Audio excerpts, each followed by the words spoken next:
To our esteemed Professor Mrs. Marichu Obedencio, to our blackmates, co-presenters, friends, a pleasant afternoon. In this very day, we are about to tackle one of the most common economic issues in our country's status quo, which is inflation. So these are the table of contents. We have the definition and facts, types of inflation, effects of inflation, contrasting inflation rate between Philippines and the Singapore, ways to measure inflation, and controlling inflation as well. So what is inflation? In economics, inflation can be defined as a rise in the general level of prices of goods and services in an economy over a period of time. The rise in prices, which is often expressed as a percentage, means that a unit of currency effectively buys less than it did in prior periods. So there is a fun fact about inflation.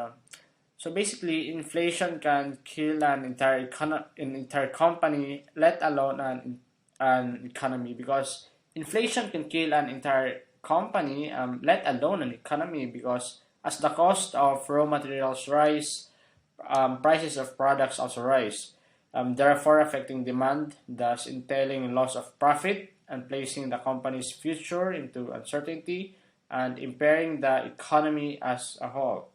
And one of the myths of inflation is that higher prices induce inflation. But on the contrary, higher prices do not induce inflation because higher prices is the symptoms of inflation, not the cause. So, did you know that in Venezuela, there were, still today that Venezuela is still experiencing a hyperinflation problem?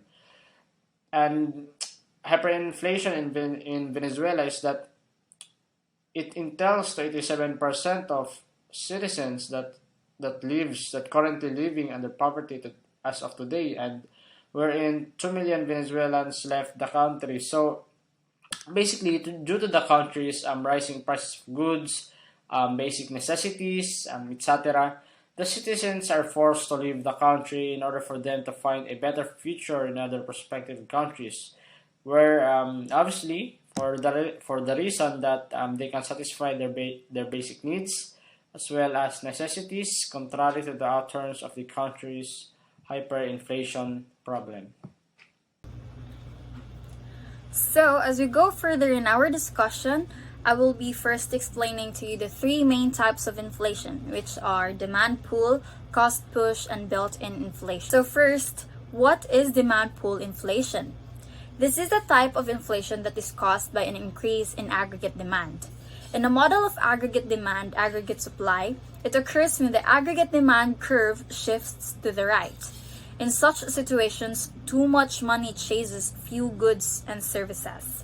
Demand is higher when the economy cannot provide. Thus, the prices of products or services, or when the actual real GDP is above its potential output. So as you can see in the graph, this explains the whole concept of demand pull inflation. So if I were to give you an example so it's clearer for you, imagine that there are only 100 iPhones Apple has in their stock that they could sell. So suddenly, the demand for Apple's iPhone increased, as everyone seemed to be wanting to buy the iPhone. However, Apple cannot produce more iPhones in such a short time, and that pushes up the prices of the iPhones. The price increases to the level where demand and supply are equal again, when only 100 buyers are willing to pay for an iPhone. So next, I'd be tackling about cost push inflation. So this actually refers to the type of inflation that is caused by the rising production costs. This can happen because the input costs such as the wages, raw materials, energy, and financial costs become more expensive. So to maintain profit margins, rising costs force producers to raise the selling price of their products or services. So if only one or two companies raise prices, it might not cause inflation in the economy.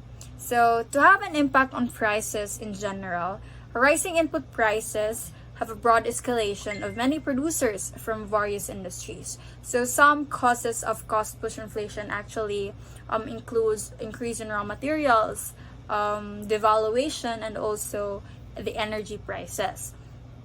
One example that I can also give you to have a clear picture of this type of inflation is when the war between Russia and Ukraine broke out. So, as we have seen in the news, there has been a rise of the prices in food and natural gas and oil. So, this then affected the whole economy, not just within their nations, but worldwide. So, lastly, built-in inflation. So, built-in inflation is related to the adaptive expectations or the idea that people expect current inflation rates to continue in the future. So, as the price of goods and services rise, people may expect a continuous rise at a similar rate, diba?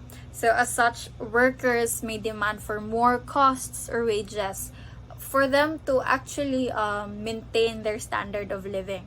So built-in inflation is not necessarily a type of inflation because this is somehow a result from demand pull inflation or cost push inflation.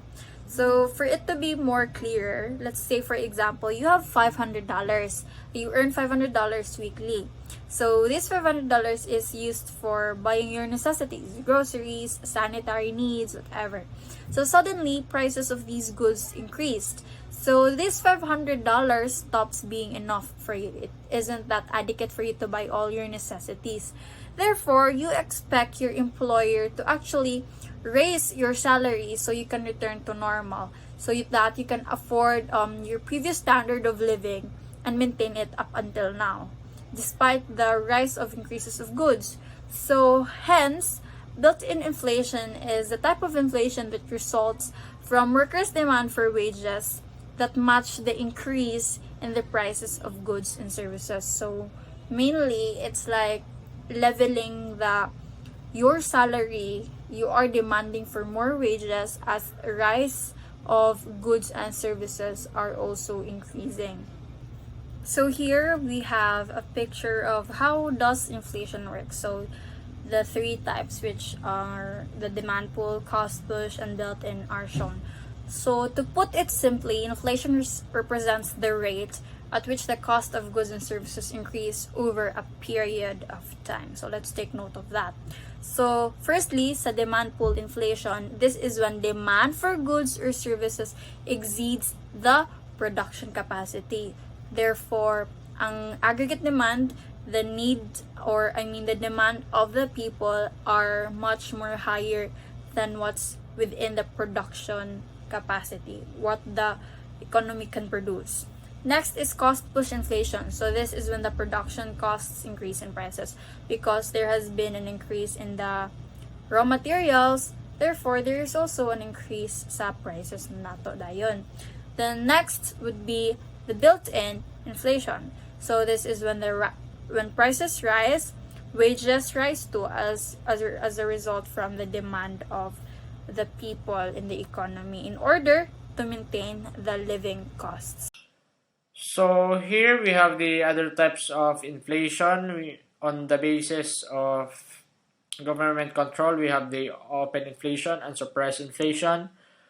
On the basis of political condition, we have the wartime inflation as well as the peacetime inflation. On the basis of scope, we have the sporadic inflation and comprehensive inflation. And in an intensive level, we have the deflation, stagflation, as well as hyperinflation. So what is government control? So in open inflation, it is said to be open when the government and the monetary authorities of a country do not take any measure to control the spending of the people.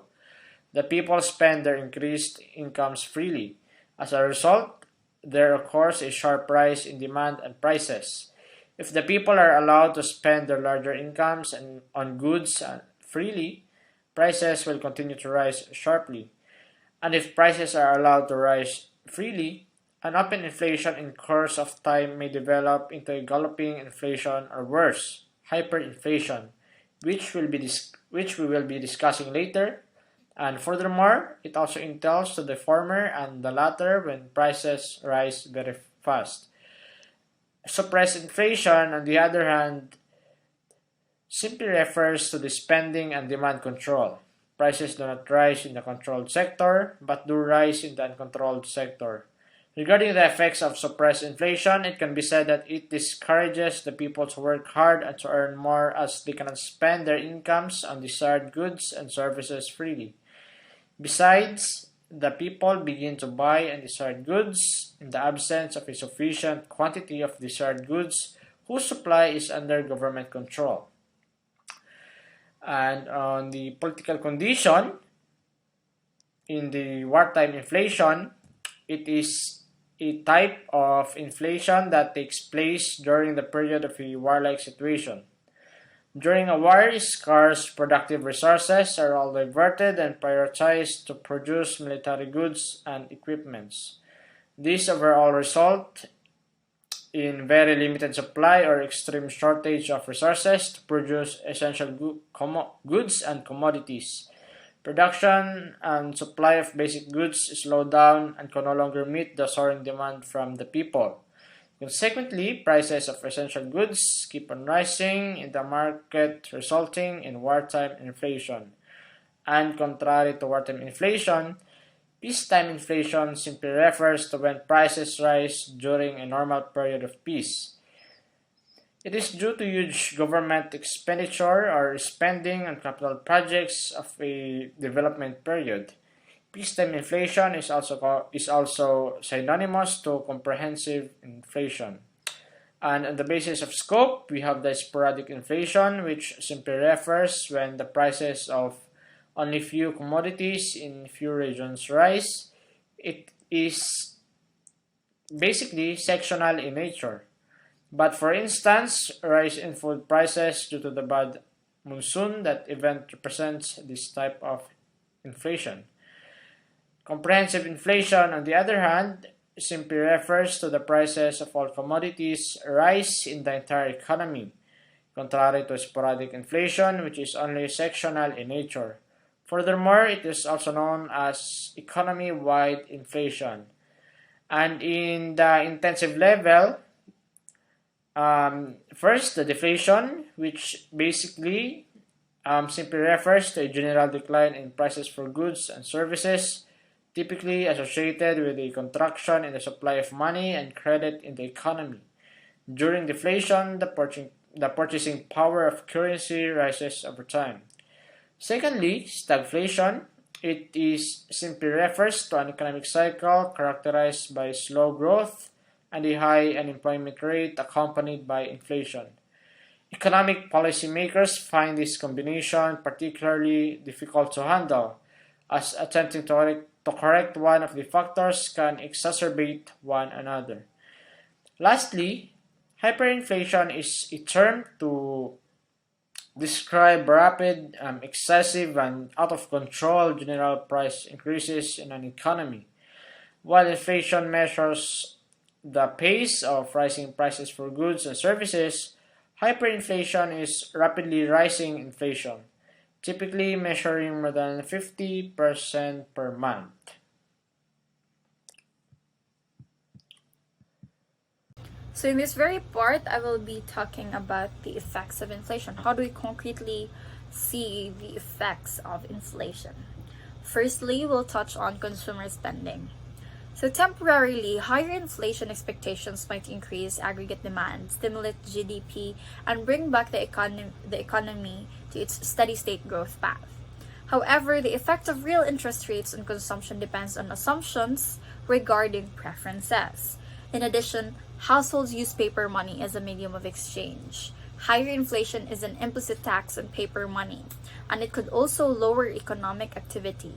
Higher inflation might also increase inflation uncertainty and reduce consumption spending via a precautionary savings channel. Many consumers are tightening their purse strings in response to the rising cost of living.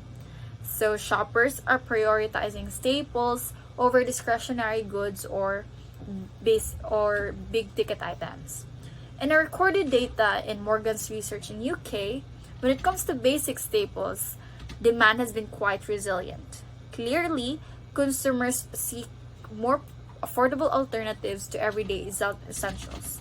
It is a behavior that looks set to persist during inflationary times. So basically, consumer spending tackles about how consumers now spend their money with the presence of inflation.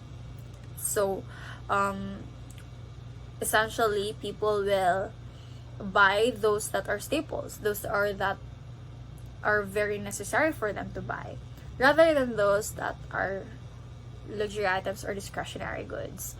Next would be the business investment. Even though price inflation erodes the value of people and businesses' money, not everything about inflation is cause for panic.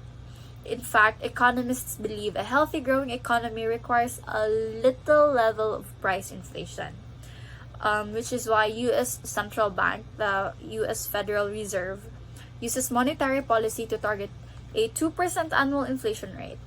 So inflation, of course, spiked in the intervening year as COVID-19 happened for many months, during which people were able to save money. So when the economy reopened, that misalignment and expected to work itself out over time. But the resulting inflation has already lasted longer than economists expected. So actually, businesses are either affected positively or negatively. So increased cost of raw materials, supply chain disruptions, overhead increases or inventory costs, decreased consumer purchasing, and higher interest rates. So on the other hand, inflation affects business positively when there is a price increase that grows revenue. Sometimes there's a reduction in unemployment. In some cases, margins improve on existing inventory and could make an old debt cheaper and increase employee costs. So of course, in business investments, it would then be affected because it is all part of the economy. The private sectors, the public sectors come and contribute a part on what's going around our economy, the exchange of goods that's going on. Next would be employment rate. The relationship between employment and inflation is convoluted, which is why some people think high inflation reduces employment, despite economists' widely held belief that inflation and employment rise and fall together. This relationship is mathematically expressed in the Phillips curve, which posits a stable inverse relationship between inflation and unemployment. In other words, as inflation rises, unemployment falls, and employment grows. In a logical standpoint, when unemployment is low, the demand for workers exceeds the number available. Put simply, there are more jobs available than people waiting for work. When unemployment rises, on the other hand, the availability of individuals looking for work far exceeds demand. That's because not many employers are hiring, even more people want to get to work. So, let's say, for example, that the economy has slowed down. Unemployment levels are up, so consumer spending is down, and businesses are not making substantial profits, of course. A government may decide to fuel the economy's engine by decreasing taxation. And then it gives consumers more spending money, while increasing government spending in the form of buying services from the market, such as building roads or schools. By paying for such services, the governments create jobs and wages that are in turn pumped into the economy. Pumping money into the economy by decreasing taxation and increasing government spending is also known as pump priming or priming. In the meantime, overall unemployment levels will fall. And the fourth one, we have the government programs. So when government activities inject more capital into the economy, consumers have more to spend, which can increase demand. So if suppliers fail to meet rising demand, they may hike prices, leading to inflation. The fifth one is the fiscal policies. Fiscal policy that lowers inflationary pressure allows central banks, such as the Bangko Sentral ng Pilipinas, to raise rates more slowly and by less. This, in turn, can reduce the risk that monetary policy will cause a recession, destabilize financial markets, or stunt long-term economic growth in the midst of inflation. The last one, interest rates. interest rates can be affected by inflation as the higher interest rate set by central bank, such as the BSP, as what I've mentioned earlier, pushes up the lower limit for lending rates to firms and households. It disincentivizes consumers' consumption and investment. In turn, this reduces aggregate demand in the economy, thus lowering inflationary pressures. So as you can see, this is the Philippine inflation rate as of 2022, courtesy to the Philippine Statistics Authority. So before the year 2022, inflation was 3.8%, which was slightly eased on the month of January 2022 and began to rise on mid-February, the same month where the war on Ukraine broke out. Subsequently, on the month of April, inflation hit record high since the month of January, which was 4.9%, and continued to rise to 6.4% on the month of July and skyrocketed to whopping 7.8% during the month of October 2022. Singapore, on the other hand, has an annual inflation rate fell to 6.7% in October 2022 from a 14-year high of 7.5% in the prior 2 months, less than market consensus of 7.1%. Cost of transport slowed 15.5% versus 9.0% in September. Linked to private transport, as did clothing, 3.2% versus 6.0%, and recreation and culture, 5.6% versus 6.1%, led by holiday expenses. At the same time, cost of communication fell to 0.1% after being flat in September. By contrast, inflation of healthcare was stable at Singapore with 2.8%, while that of housing 5.9% versus 6.0%.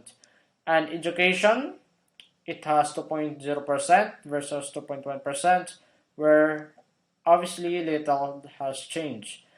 Furthermore, food prices rose the most since October 2008, from 7.1% to 6.9%. Core consumer prices gained 5.1%, compared with consensus and September's print of 5.3%, which was the most since November 2008.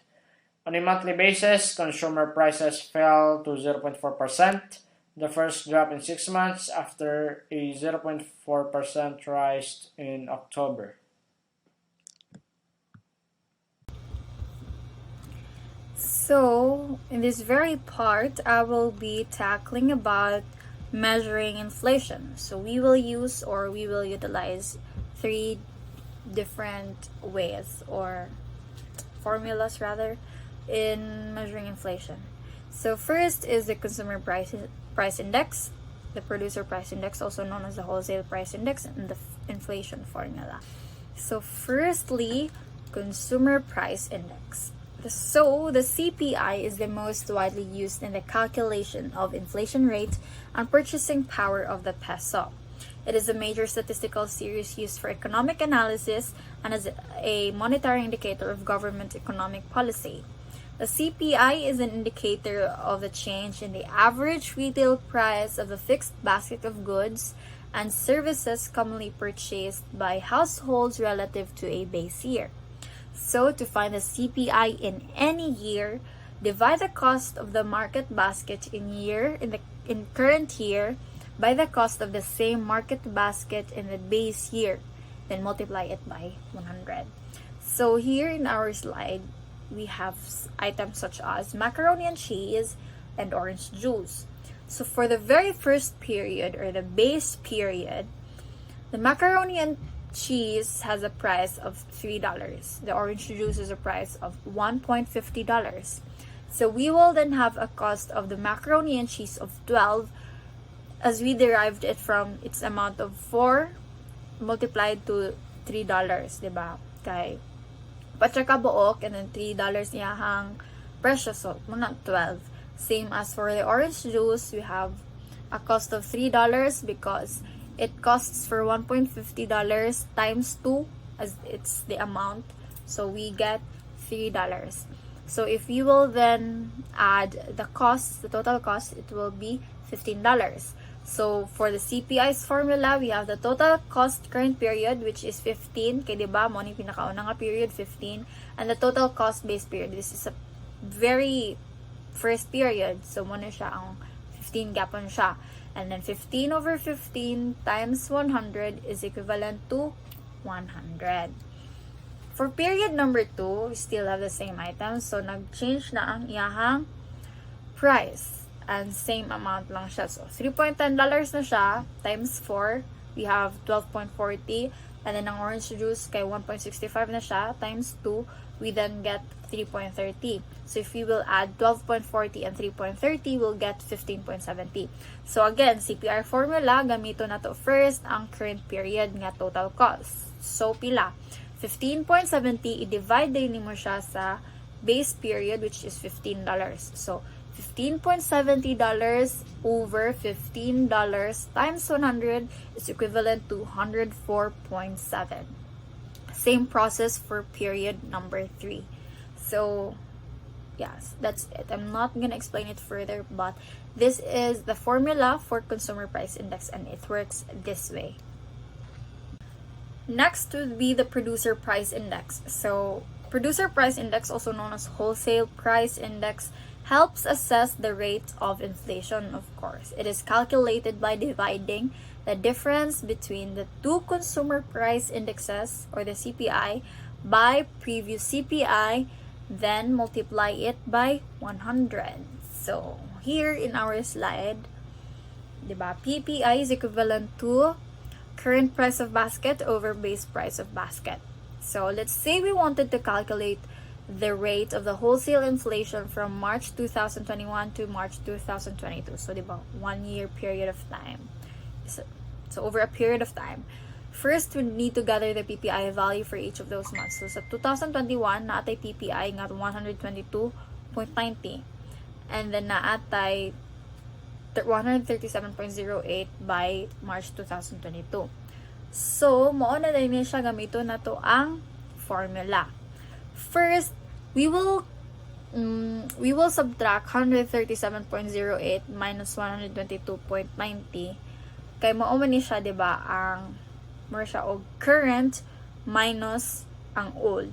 So, we will get then 14.18 and then we will divide it by the base period, the base price of basket rather, which is 122.90. So, muna siyang 14.18 divided by 122.90 is equivalent to 0.1154. But then, we'd have to multiply it by 100 to get the percentage, diba? So, it's now 11.54%. So, the wholesale inflation as estimated by the PPI from March 2021 to March 2022 was 11.54%. That is quite high for a single year, which makes sense due to the shortages and supply chain issues that were occurring at that time. So to calculate inflation rate, we use the formula by simply subtracting the past date CPI from the current date CPI and divide the answer by the past date CPI. Then we can multiply the results by 100. After multiplying the results by 100, the result will be the inflation rate as a percentage, which is laid out in the slide. So, in controlling inflation, there are broadly two ways of controlling inflation in an economy. First is the monetary measures, which is a set of actions to control a nation's overall money supply and achieve economic growth.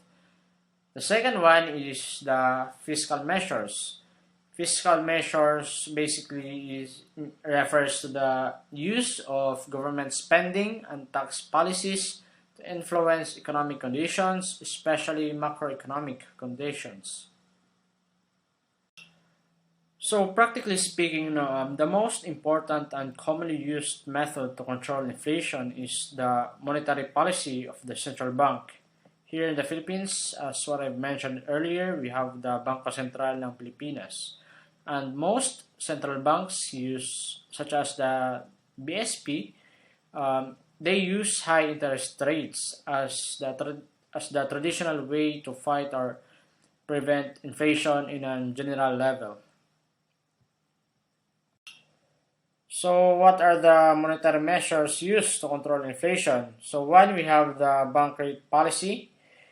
So, it is arguably an optimal method of controlling inflation as the policy aims to reduce the money supply within an economy by increasing the interest rates.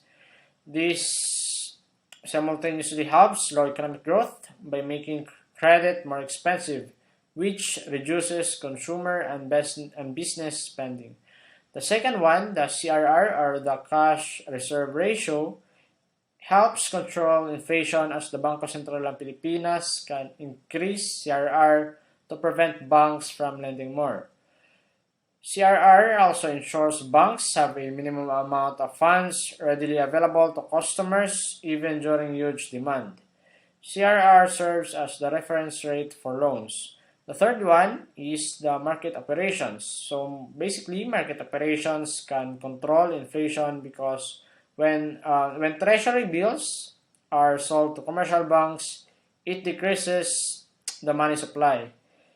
And as the BSP or the Bangko Sentral ng Pilipinas sells the securities in the money market, which sucks out excess liquidity from the market, the amount of liquid cash decreases. Thus, demand goes down, intending to ease inflationary pressure. So to continue, I will be talking about the fiscal measures on how do we control inflation. So to put it simply, fiscal policy is the means by the government adjusts its spendings and tax rates to monitor and influence a nation's economy. It is the sister strategy of monetary policy through which a central bank influences a nation's money supply. So basically, fiscal measures is the use or by through the government rather would be able to control inflation by its help. So to go further, how do we measure inflation by the use of fiscal measure? So first, there should be or there is an increase in taxes. So if the key trigger behind demand pull inflation is the government spending, then it can be regulated by public expenditure. So the demand of the public or the demand public for goods and services declines with a decline in public spending, along with a decrease in private income and consumption expenditure. So in cases where demand increases due to an increase in private spending, the taxation of private income decreases the disposable income in question. So the most effective way to manage inflation is by taxing profits then. So this has the effect of reducing aggregate demand. Next would be increase in savings. So the correlation between savings and the economic growth has been the subject of research of economists through time. So countries actually with higher rates of savings have had a faster economic growth than those with lower saving rates. So the capital accumulation creates greater opportunities for production and productivity of a country by providing an additional income stream for countries like Kosovo, who have higher saving rates. So in that regard, it has been emphasized by the United Nations Conference on Trade and Development that the main factor in increasing in country capital is the increase in savings, and that in that regard, developing countries should prioritize programs that promote domestic savings in order for capital to be invested towards the most productive practices. So higher investments can only occur if there is higher saving, which could perhaps be generated by an increase in public sector saving. Lastly would be surplus budgets. Although having unspent funds can be a sign of prudent spending, running a surplus is not always beneficial, and it can also sometimes affect or give you own problems in your very own sector or company or industry. The most countries that could gain a budget surplus by increasing their tax revenues, but the economic consequences of higher taxes can diminish the value of running at a surplus. So Keynesian economics actually have suggested that governments should run a surplus during times of prosperity. So, and in depression times, or when there is a depression within the nation or worldwide, there should also be deficit in times. This allows the government to save money when it is well off and to spend money in fiscal stimulus when the economy is less well off. But still, you have to take into account the advantages and disadvantages of it, or basically the surplus budgets. So essentially, these are the things or ways we could control inflation through fiscal measures. I will be giving you the takeaways for this very comprehensive and detailed, kind of complex reporting. So, first, inflation is the rate at which prices for goods and services rise. So there is an increase of prices of goods and services. Inflation is sometimes also classified into three main types: the demand pull, the cost push, and the built-in inflation. The most commonly used inflation indexes are CPI and PPI, or mainly the Consumer Price Index and the Producer Price Index, together with the inflation formula. Inflation can be viewed positively or negatively depending on the individual viewpoint or rate of change. And lastly, those with tangible assets like properties or stock commodities may like to see some inflation, as that they raise their value of their assets.